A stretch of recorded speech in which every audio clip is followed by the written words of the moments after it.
A man stands at the edge of a vast lake just before dawn. Nothing moves on the surface. The world holds its breath. Yet beneath that glassy stillness, countless small lives drift and turn, whole ecosystems stirring in silence. It looks empty, but it is not. Silence has always been mistaken for absence, when in truth, it is teeming with presence. We live in an age of noise. Cities throb with voices, each one pressing to be heard. Screens chatter endlessly. Words pile upon words until they begin to lose weight, until language itself feels like paper scattered into the wind. In this frenzy, silence does not simply disappear. It is exiled. We flee from it, as if it were a threat.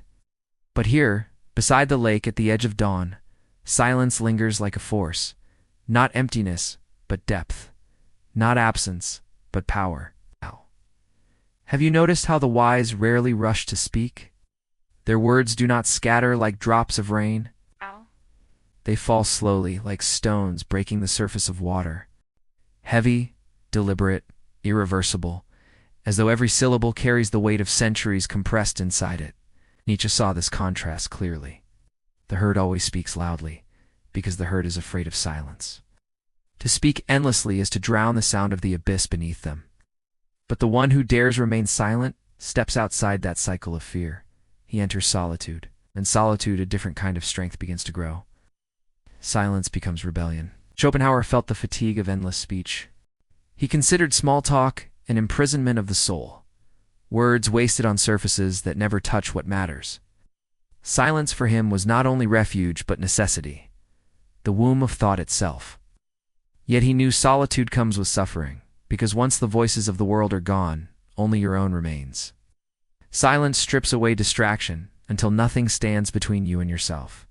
What then returns in that hollow space? The shadows you buried, the faces you hid, the doubts you carried, and the griefs you never named. Carl Jung called this confrontation the shadow, the unlived self, the pieces of soul thrown away for the sake of survival. In silence, that shadow rises, because there is nowhere else left for it to hide. This is why silence is frightening. It is a mirror with no distortion, no mercy. Why? And the one who looks long enough will begin to see not only what they are, but also what they are not. Kierkegaard called this despair. That moment when every illusion falls away and the self is laid bare. We fear this as much as death. Because to discover the truth of our own inwardness is also to realize how lost we have been. Yet, listen closely. Beyond despair, silence begins to shift its weight. Alan Watts once suggested that the fear of silence is really the fear of dissolving into reality itself. For perhaps what we cling to as ourselves is nothing more than a restless echo. Silence strips away that echo. What we thought was emptiness becomes something larger, something older, something that was always waiting underneath, a stillness without name. Where the self is no longer separate, consider again the lake before dawn. Its surface holds the sky, the mountains, the very light of morning, not yet born. It tells us nothing, yet contains everything. Silence behaves in the same way. It carries what words cannot hold, the truths that cannot be forced into language, the experiences that language only distorts. This is why the wise hesitate. It is not ignorance that slows their speech, but reverence. They know that words, when used carelessly, destroy the very truth they are meant to reveal. A thought shouted too quickly becomes ideology. A truth declared too loudly becomes wisdom is patient because it has seen the cost of haste. And so the question remains, what if the real strength we seek is not in adding to the noise, but in subtracting from it? What if the power we long for lies in holding our silence until the precise moment arrives when speech becomes necessity, not performance? Then every word would grow heavier, sharper, more alive. Nietzsche believed that only those who confront silence, who endure the abyss, return stronger than before. They return bearing something new, something undeniable, the power to shape life rather than be shaped by it.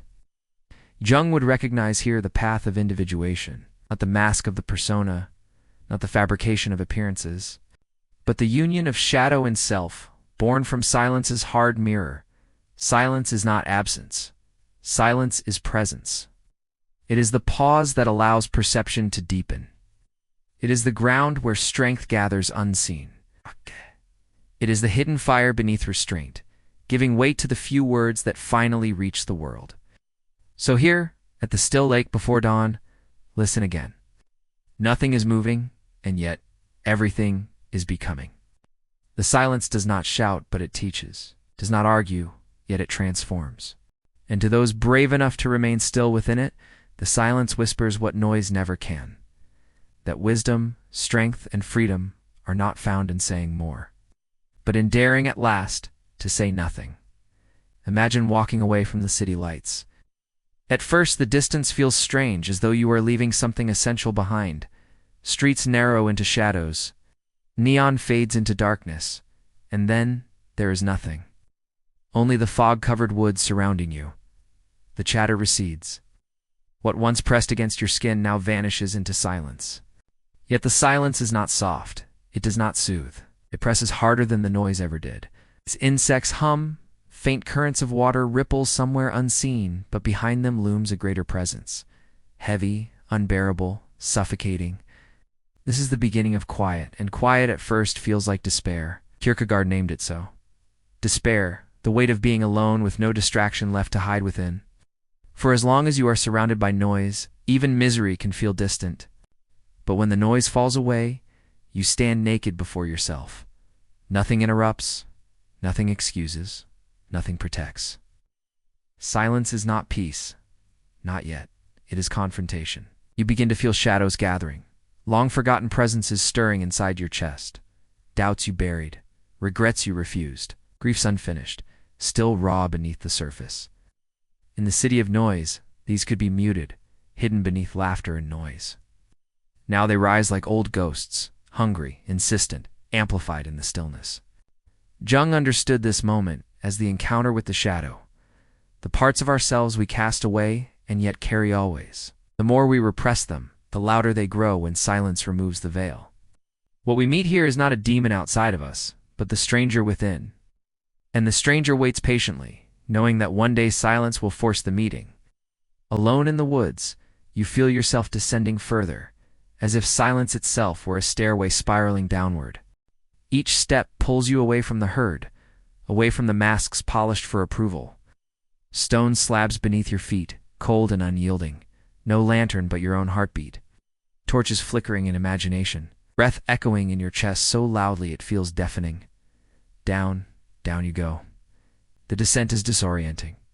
You do not know how long it lasts. Time stretches against the walls. Every movement echoes. Silence does not soften, it interrogates, Alan Watts once observed. The ego is an echo itself, a noise chasing itself. Now, in this cavern of stillness, the chase becomes clear. All the identities, titles, postures, masks. You feel them rattle against the silence like brittle shells. The voice that once shouted "I" begins to tremble, as if hearing itself for the first time, and realizing it has no substance of its own. The silence does not simply remove the noise of the world. It removes the illusion that the noise was ever you. But the ego resists, claws for survival. In silence, its absence is revealed, and absence is terrifying. Schopenhauer sensed this terror. The self stripped of distraction becomes vividly aware of suffering. Solitude makes you see what the crowd allowed you to ignore, that every life contains pain, loss, death, and that no noise can erase this. And still, the descent continues. Nietzsche warned that the abyss will stare back at you. Here, staring into the cavern of your own mind, that abyss glares with unbearable sharpness. Without noise, the void appears. Without distraction, the question emerges. What am I? What remains when all else falls silent? It is tempting to run backwards, to return to the chatter, the neon, the familiar distractions, to convince yourself that silence is emptiness, that it offers nothing worth the pain. Jung, Kierkegaard, Nietzsche, Watts, they knew a deeper truth, that no transformation happens in the light of the crowd. It happens here, in descent, in darkness, in silence, that wounds and unmakes you before it teaches. You are not asked to enjoy this silence. You are asked to endure it.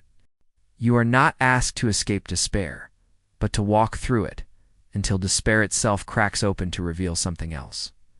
This is individuation, the painful process of incorporating what was hidden to become whole. It is faith. Kierkegaard's leap inward into paradox, where absurdity and truth converge. It is strength, Nietzsche's courage to stand before the abyss without collapsing into it. In silence, the self trembles, but something greater stirs. The whisper you barely noticed before grows clearer. Beneath all the suffocation there is something else. Not speech, not distraction, but presence. Alan Watts would say, the silence beyond ego is not empty, but alive.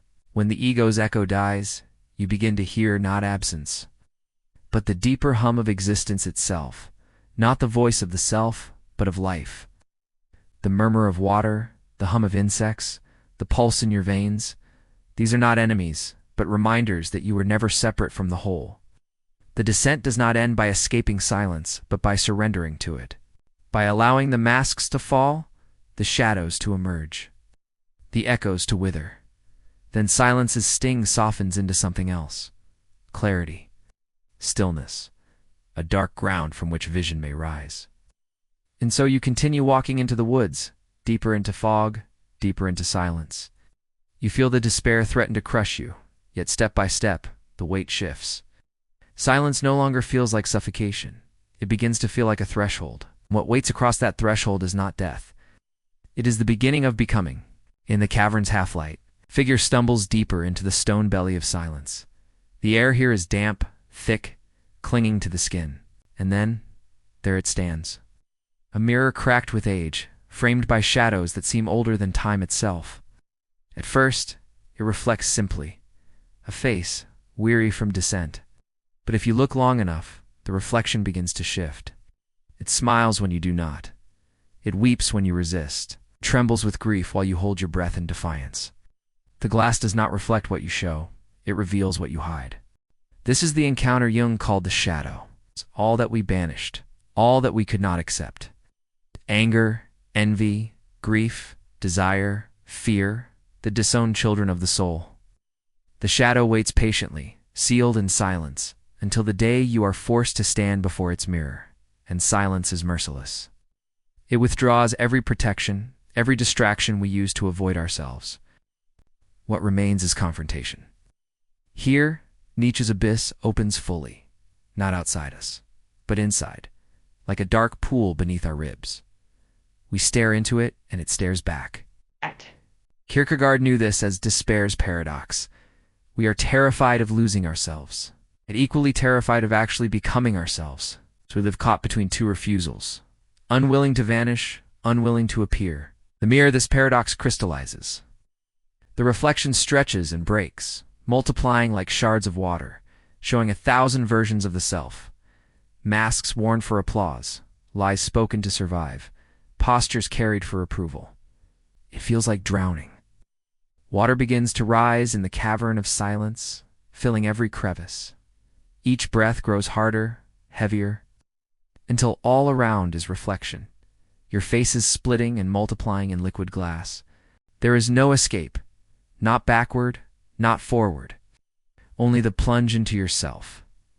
Here Schopenhauer's wisdom burns sharply. To live is to suffer, and suffering is not escapable, only endurable. The mirror does not lie, because suffering does not lie.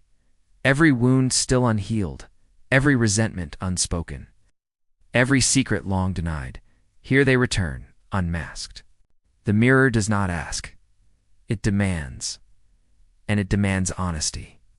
But honesty is terrifying, for it asks not for the image you show the world, but for what you are beneath it. Silence strips away language until even excuses dissolve. You cannot reason with the mirror. You cannot charm it. You cannot turn away, not without losing yourself entirely. The figure in the half-light begins to tremble. His reflection no longer follows, but moves ahead, as though living a second life without his control.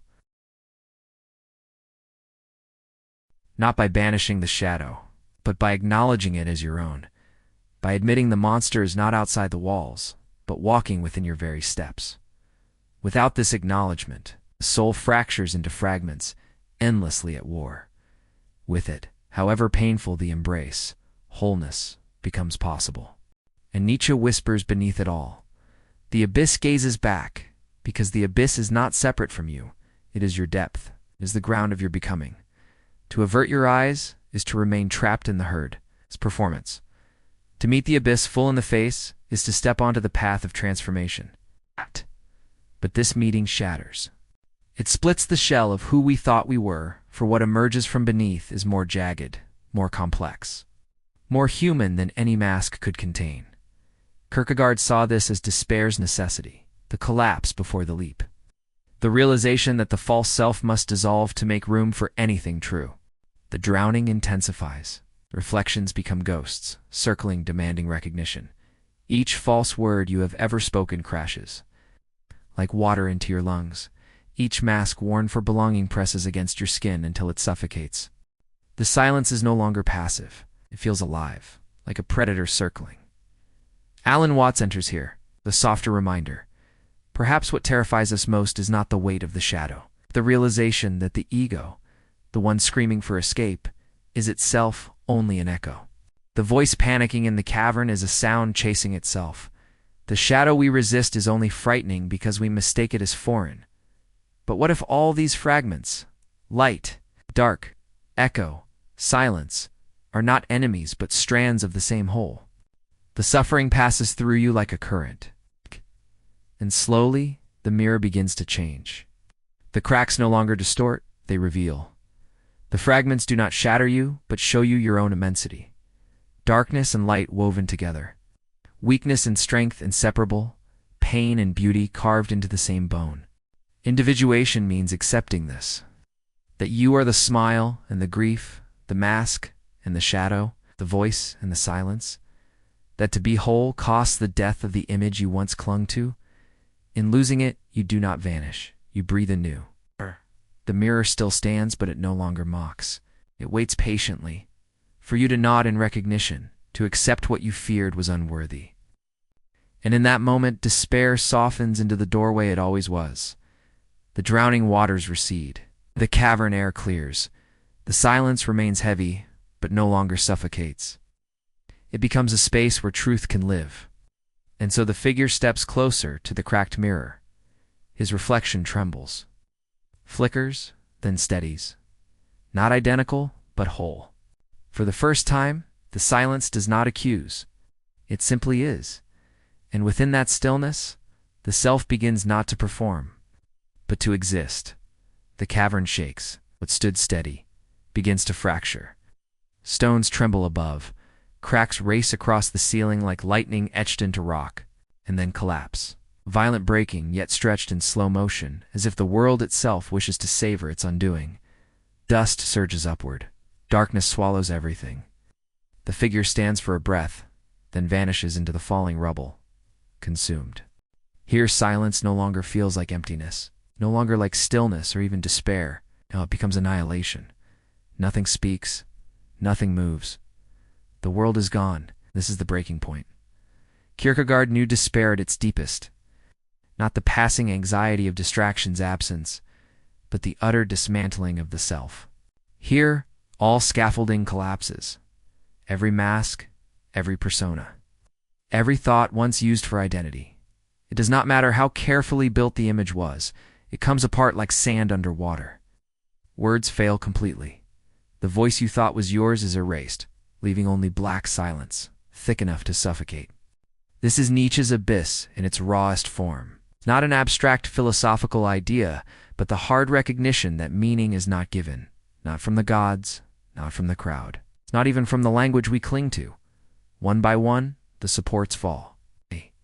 Statues crumble into dust, pillars break in two, idols turn to rubble, and in the collapse, the terrifying space of nothingness opens. Alan Watts named this moment the illusion unraveling.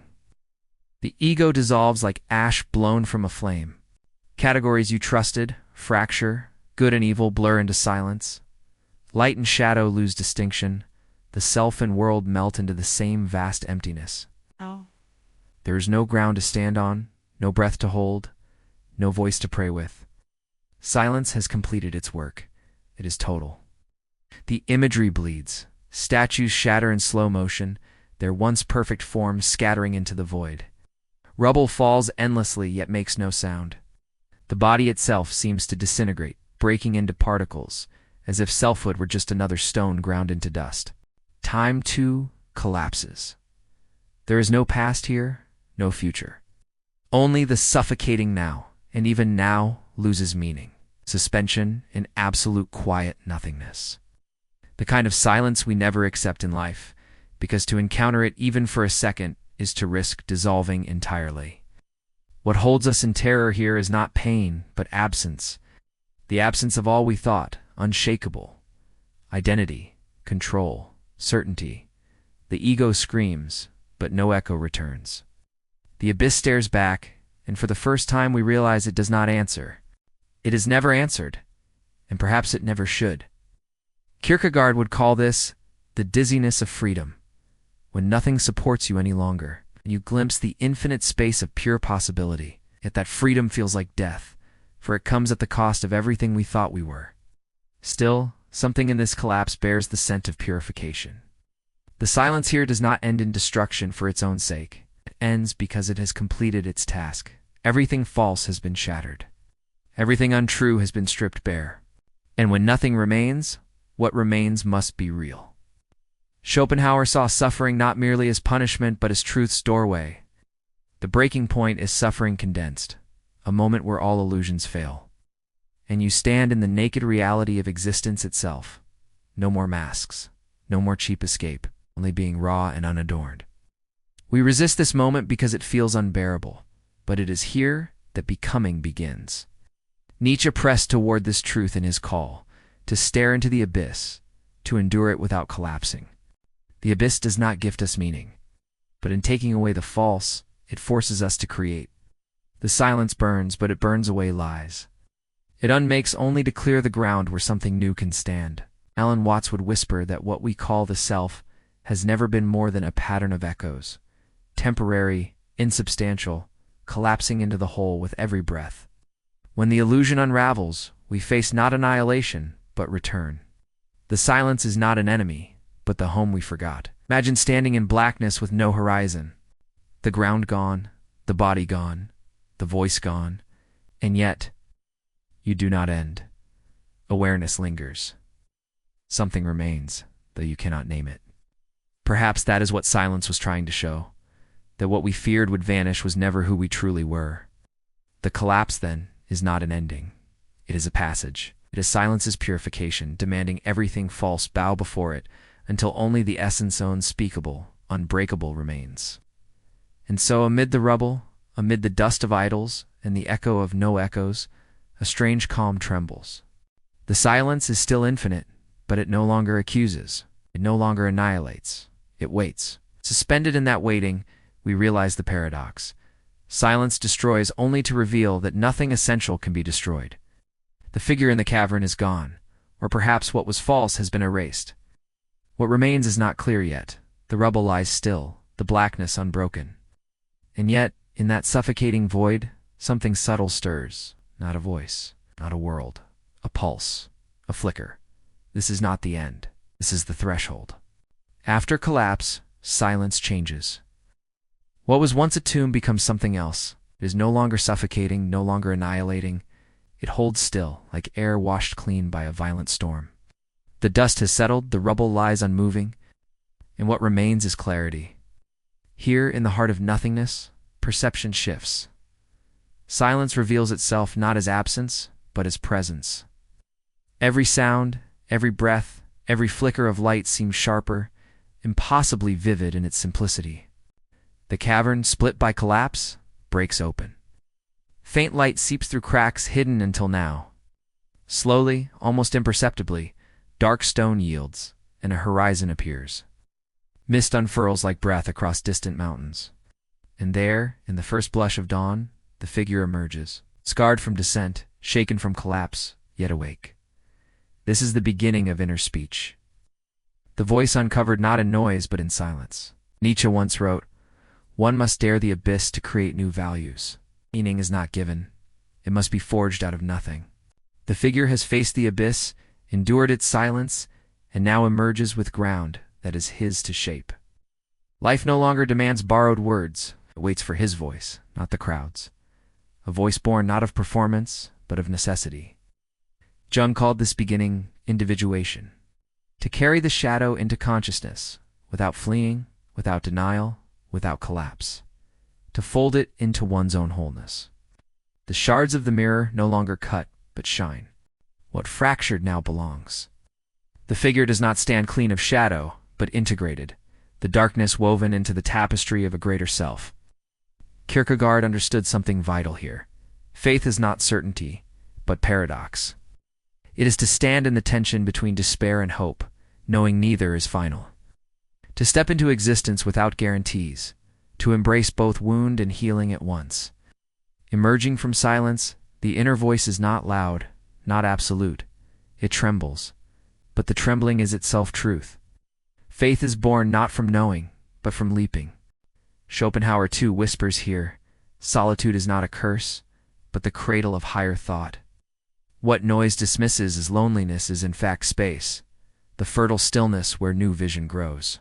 Understood that silence, once endured, becomes companionship. It carries its own richness, the soil from which wisdom flowers. And Alan Watts gently reminds us, emptiness is never truly empty.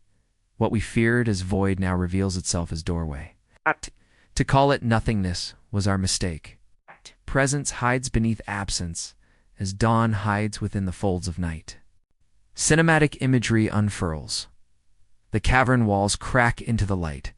Mist settles across mountain ridges. The air holds still, trembling with first colors of morning. The figure steps forward, slow and unhurried, no longer running from voices, no longer drowning in echoes. Silence has become music, not silence against sound, but silence holding sound tenderly, making every whisper ring clear. And now, the voice within, soft, steady, not urgent, not boastful, not demanding. A voice uncovered like stone beneath sand, like gold beneath rock. All along, it was there, waiting for the collapse of illusions, waiting for the masks to fall. This inner voice does not shout. It knows shouting is the sign of fear. It speaks only what must be spoken, nothing more. And so it is strange to us, accustomed to constant performance. Yet this is what speech becomes when guided by silence. Necessary, measured, true. Nietzsche's abyss could have destroyed you. Kierkegaard's despair could have drowned you. But by bearing them, what emerges is stronger.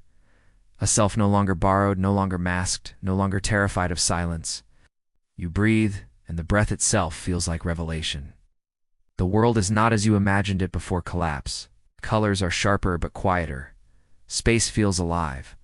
Stillness is no longer emptiness, but invitation. The dawn of inner speech is the recognition that the self is no longer echo, no longer noise to be polished for the herd. It is substance, real, and yet paradoxically light, because it no longer believes in its own permanence. It speaks as part of the world, not against it. It joins the silence instead of fleeing it. Jung said wholeness is not perfection but completeness. Light with shadow, silence with voice, despair with renewal. The figure carries scars, but does not hide them. They are part of him now, as much as his breath, as much as his silence. And so he walks forward, out of the cavern, through the mist, into the first light of day. The herd's noise still exists somewhere far behind, neon buzzing, voices overlapping, masks shifting endlessly. But it no longer binds him. He carries silence within himself now, like an underground river, like music too deep to fade. The dawn does not remove struggle. It renews the ground on which struggle stands. It offers a voice attuned to truth, grown from silence, seasoned by despair, purified by collapse. And that voice, though quiet, holds more weight than the shouting of the crowd, because it is no longer performance. It is no longer echo. It is a beginning. The city waits. Its streets hum with the same relentless rhythm. Neon flickers, voices clash, footsteps blur into a single current. To the crowd, nothing has changed. The noise has not softened. The mouths still move, the slogans still echo, the performance continues. But the figure who has returned is no longer the same. He does not rejoin the chorus with hunger or haste. He carries something back with him. Silence, woven into his breath, folded into every step. Silence has not erased words, but it has transformed them. What once poured out endlessly now arrives sparingly, like precise strokes on bare paper. To speak at all feels momentous, for silence has taught him the weight of words. Nietzsche understood this risk. The one who dares to break from the herd returns with something dangerous. Truth, when spoken, trembles against the foundations of comfort. The crowd resists it, as bodies resist bitter medicine. And yet, to remain silent forever would be betrayal. So when the figure speaks, it is not chatter, it is flame. Jung suggested that such speech is rare, not because words fail, but because they come now from integration. His voice carries not just polished reason, but the shadow, the despair, the collapse endured. Few will understand this authenticity, and many will deny it, but those who hear cannot mistake it.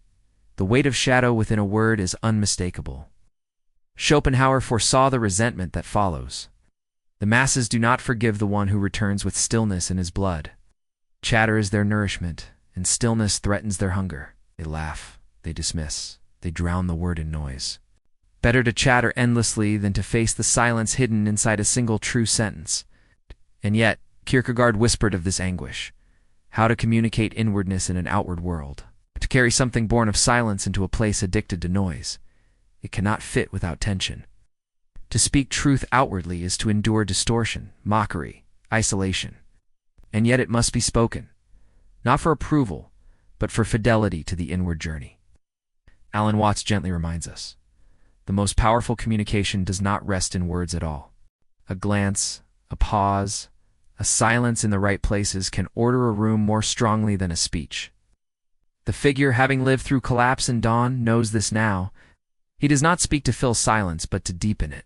He knows silence itself can tremble louder than shouts. Cinematic imagery unfurls. The camera returns to the crowded streets. Time itself seems slower here, as if his ear is tuned differently. Conversations overlap, yet he no longer drowns in them. They pass like leaves blown in passing wind. He stands at the center, steady, patient. When he finally speaks, just once, briefly, the crowd falters. Time seems to pause, as though silence itself has entered their midst, disguised as a word. This is the return, not armed with eloquence, but pared down into essence. Not more words, but fewer. Not louder, but truer. We are taught in the herd that words are weapons, used to argue, to persuade, to dominate, to win. But silence reveals their other nature. Words are vessels for truth, delicate and precise. Too many, and they collapse under their own weight. Too careless, and they kill what they meant to reveal. But chosen carefully, spoken sparingly, they move mountains. The wise speak not because they must be heard, but because silence demands a shape. Their words carry quiet within them, like a seed carries the memory of earth. Che would say, such risk belongs to the Creator, to speak when it would be easier to remain silent. To utter truth that unsettles, rather than noise that soothes. The return demands courage. Not the courage to fight noise with more noise, but to resist it with clarity. Jung would add, the return reveals not a perfect man, but a whole one. Wholeness gives voice its resonance. To speak from shadow and light together, without denying either, is to make the word ring true. Kierkegaard, ever aware of paradox, would remind us, no word will carry inwardness perfectly into the outward world. The anguish of speech is necessary, even sacred. If it were easy, it would not be real. And Watts closes the circle. Silence is still the truest language. The words we use are simply bridges, small, fragile, fleeting, between one silence and another. So the figure walks through the city. Voices rise and fall, endless conversations blend, billboards flash, slogans repeat, yet he no longer belongs to the frenzy. He belongs to the silence he carries and to the voice born from it. When he speaks, though only briefly, it is enough. Because words weighed in silence can shift more than entire oceans of chatter. The return is not triumph in noise. It is strength in restraint. Not more words, fewer, not louder, truer, and the city continues on. Unaware, unchanged on the surface, but something small, unseen, has shifted. For silence has entered the crowd disguised as a word, and some few will feel it. A tremor in their chest, a stillness they do not yet understand, and that is enough. In the end, we return not to noise, but to silence. Yet the silence now is no longer feared, no longer mistaken for emptiness or death. It reveals itself as fierce and alive, a quiet strength deeper than any sound. Silence is the pause between breaths, the invisible heartbeat between moments. It is not absence, but presence, not weakness, but force. It cradles every word, giving it weight. It surrounds every gesture, giving it meaning. Ancient called it the sign of higher spirits, the ability to resist the chatter of the herd. Not to drown in their endless noise, but to remain unmoved, disciplined, solitary. To stand in silence is to claim a sovereignty no crowd can touch. Jung saw in silence the bedrock of individuation, the slow listening inward. Where unconscious truths rise and integrate into the conscious self, the one who learns to hear silence hears more than words. He hears the depth beneath them. Schopenhauer, ever austere, named silence the only true luxury. All else, wealth, chatter, applause, distracts and dissipates. But silence enriches. It offers the rarest gift, space enough for thought to grow tall, roots to reach deep. Kierkegaard spoke of silence as the paradoxical inwardness that opens the door to truth itself. To stand inwardly before God or before the abyss requires silence. It cannot be achieved among the crowd's babble, for truth speaks inwardly, and only in quietness can that voice be heard. And Alan Watts, with his playful insight, revealed that silence is not empty at all. It is fullness too rich to be named. In silence, the self dissolves into the whole, and the illusion of separateness fades. What we feared as void is in fact the ground of everything, the stillness in which all movement arises, the backdrop against which every sound exists. Cinematic imagery closes in. A lake at dawn, perfectly still, the rising sun trembling across its surface. The air carries no sound but carries life within it. Beneath that glass-like water, fish move unseen, currents ripple, roots dig, insects dance. The stillness is alive, as silence is alive. We return at last to the film's first image. The city's noise first taught us what silence was not. The descent into caves taught us its terror. Collapse showed us its annihilation. The dawn revealed its awakening.